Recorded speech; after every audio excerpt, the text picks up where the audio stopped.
अरे मेरी पत्नी के इस व्यवहार से तुम लोगों को शिक्षा लेनी चाहिए। लोगों ने कहा क्या शिक्षा लेनी चाहिए?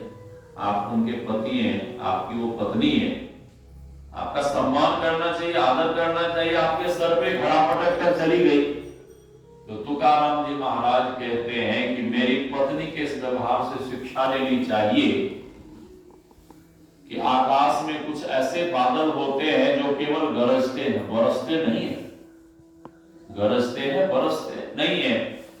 कुछ दुनिया में मानव ऐसे होते हैं कि कहते हैं और करते नहीं है।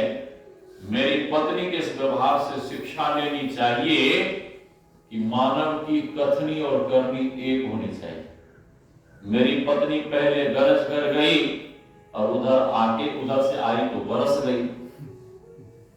तो सत्संगी लोगों ने कहा कि आपकी पत्नी ठीक नहीं है, बहुत कर्कशा मिजाज की है। तो तुकाराम जी कहते हैं अरे भाई, यदि मेरी पत्नी अनुकूल होती तो सदैव मेरा मन पत्नी में ही लगा रहता। अच्छा है कि विपरीत है, प्रतिकूल है, तो मेरा मन उसके तरफ नहीं जाता है, मेरा मन सदैव भगवान में लगा रहता है। श्री सद्गुरु महाराज की। मेरा मन भगवान में लगा है। मेरे ऊपर भगवान की बड़ी कृपा है कि ऐसी कर्कशा पत्नी मिली।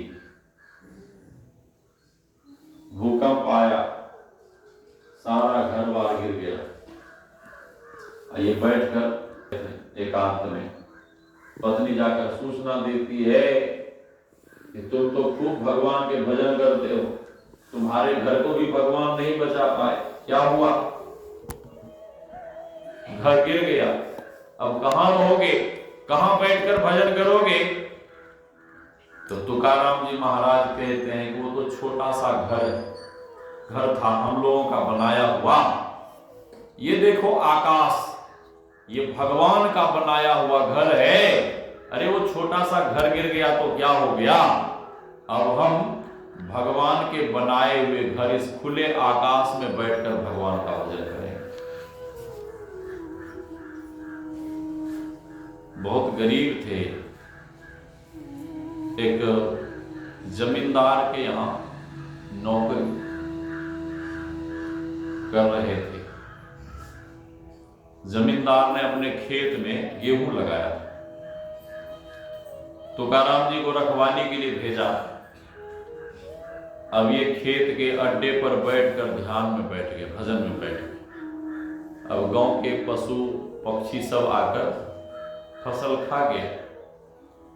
मालिक बड़ा नाराज हुआ, अरे ये तुमने क्या किया, सारा फसल तुमने नष्ट कर दिया। हर वर्ष इस खेत से हमें 25 मन गेहूं होते थे, 25 मन। तुकाराम जी महाराज ने कहा कि कुछ नहीं हुआ, आप तो गेहूं कटवाओ। जमींदार ने कहा गेहूं क्या कटवाएंगे, खेत में केवल डंठल खड़ा है, गेहूं का डंठल। तुकाराम जी महाराज ने कहा कि वही डंठल कटवाओ, वही डंठल कटवाओ। कहने पर जमींदार ने डंठल कटवाया, बैल के द्वारा मर्दन करवाया। आजकल के जैसे थ्रेशर नहीं था, बैल के द्वारा मर्दन करवाया। और जब उस डंठल के भूसे को झाड़ा गया तो सचमुच में उस भूसा के नीचे से बहुत सारा गेहूं निकला।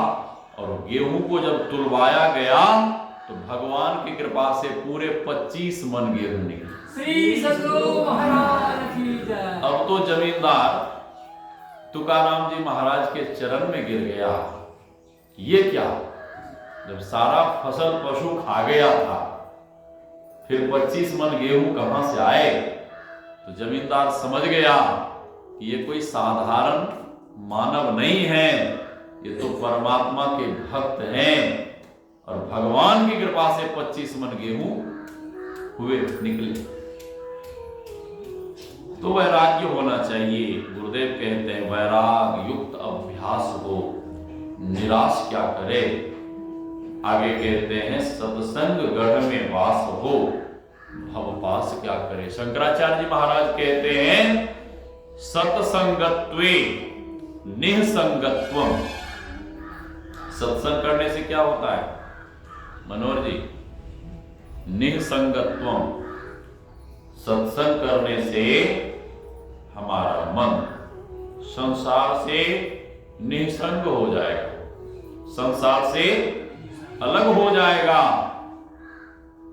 जब तक संसार से मन हटेगा नहीं तब तक ना तो आपसे जप होगा ना ध्यान होगा। साधक जब साधना करने जाता है, मित्र में मार्ग में मित्र मिलता है, पूछता है कि मित्र तुम कहां जा रहे हो? तो साधक कहता है हम ध्यानाभ्यास करने जा रहे हैं। तो मित्र पूछता है कि तुम अभ्यास क्यों करते, ध्यान क्यों नहीं करते हो? और ये अभ्यास कब तक? अभ्यास कब तक?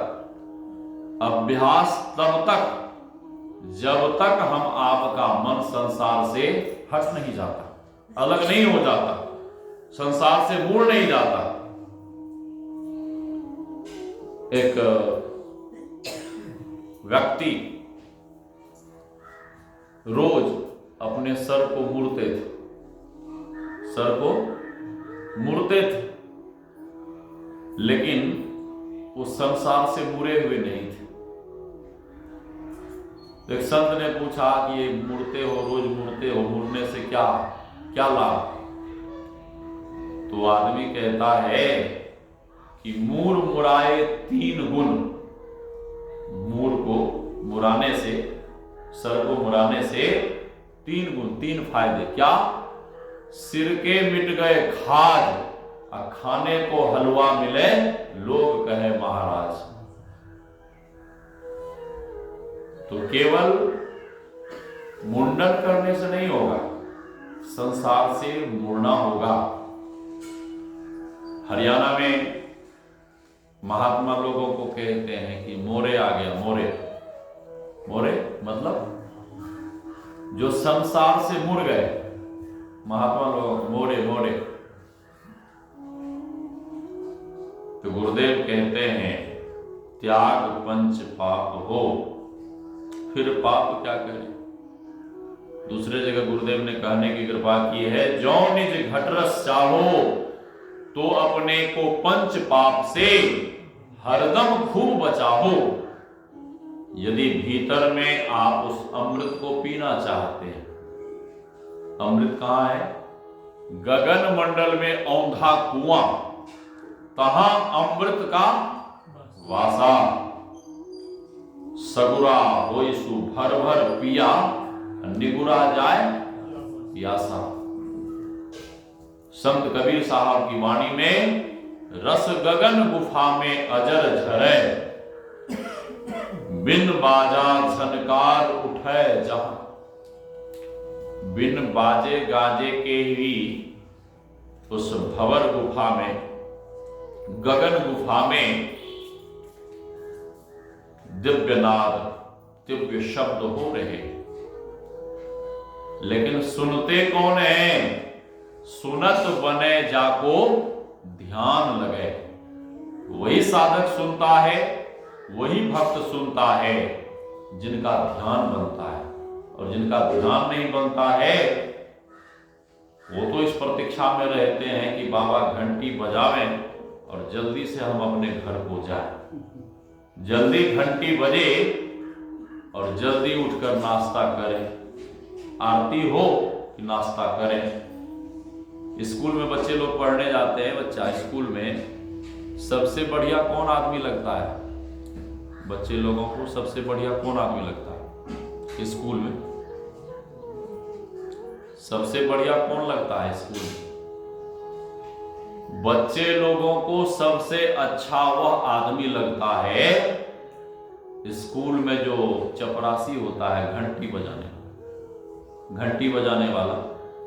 बच्चे लोगों के दिमाग में चलता रहता है कि कब घंटी बजे, छुट्टी हो कि भागे घर। ठीक है? तो गुरुदेव कहते हैं कि अपने भीतर उस अमृत को पीना चाहते हो तो अपने आप को पंच पाप से बचाकर साधना करनी होगी। गुरु महाराज आगे कहते हैं, पूरे गुरु का संग हो। गुरु कैसे होने चाहिए? पूरे, जैसे तैसे नहीं, ठीक है, जैसे तैसे नहीं। पूरे गुरु का संग हो, अनंग क्या करे, और में ही जो अनुभव ज्ञान हो। गुरु महाराज कहते हैं, ये केवल अनुमान मत लगाओ। अभी जो मैं कह रहा था कि गगन मंडल में उल्टा कुआं और वहां अमृत का वासा है, और अमृत की वर्षा अहर्निश हो रही है। रस गगन गुफा में अजर झरे, अमृत सदैव झर रहा है। बारिश हो रही है, लेकिन पिएंगे कौन? जो सगुरे हैं, जो सगुरे हैं, जिन्होंने गुरु धारण किया है, जिन्होंने युक्ति सीखकर साधना की है, जो ध्यान करते हैं, उसे उस अमृत की प्राप्ति होगी। तो हम आप सुनते हैं कि ऐसा ऐसा साधना में होता है, दिव्य प्रकाश का दर्शन होता है, दिव्य नाद को सुना जाता है। गुरु महाराज कहते हैं कि केवल अनुमान मत लगा करो, ये केवल अनुमान मत लगाओ। फिर गुरु महाराज कहते हैं, साधना कर, ध्यान कर, उस चीज को प्राप्त करो, उस प्रकाश और शब्द को पालो, उस सिद्धि शक्ति को प्राप्त करो। फिर ये जो अनुमान लगाना है, आवाज कम करिए, आवाज बढ़ा दे। श्री सद्गुरु महाराज, आवाज कम करिए। तो ये अनुमान लगाना, हम आपका अनुमान लगाना क्या होगा? छूट जाएगा। जैसे हम आपको आम खाने की इच्छा है, मिठाई खाने की इच्छा है, एक दूसरे से हम आप पूछते हैं कि मिठाई का स्वाद कैसा होता है, दशहरी आम का टेस्ट कैसा होता है। अरे आप पूछ क्यों रहे हैं? जहां आम और मिठाई उपलब्ध है, वहां जाकर खाकर देख लो कि उसका टेस्ट, उसका स्वाद कैसा है। ये केवल लोगों से पूछते मत रहिए, केवल अनुमान मत लगाते रहिए, अनुमान मत लगाते रहिए। साधना कर, ध्यान कर, उसका अनुभव करिए, उस अमृत को प्राप्त करिए, केवल अनुमान मत लगाते रहिए। तो गुरु महाराज कहते हैं, गुरु और हरि के चरणों में हमारी प्रीति हो, और प्रीति प्रेम करते हुए, अपने आप को समर्पित करते हुए क्या करना होगा? साधना करनी होगी, ध्यान करना होगा।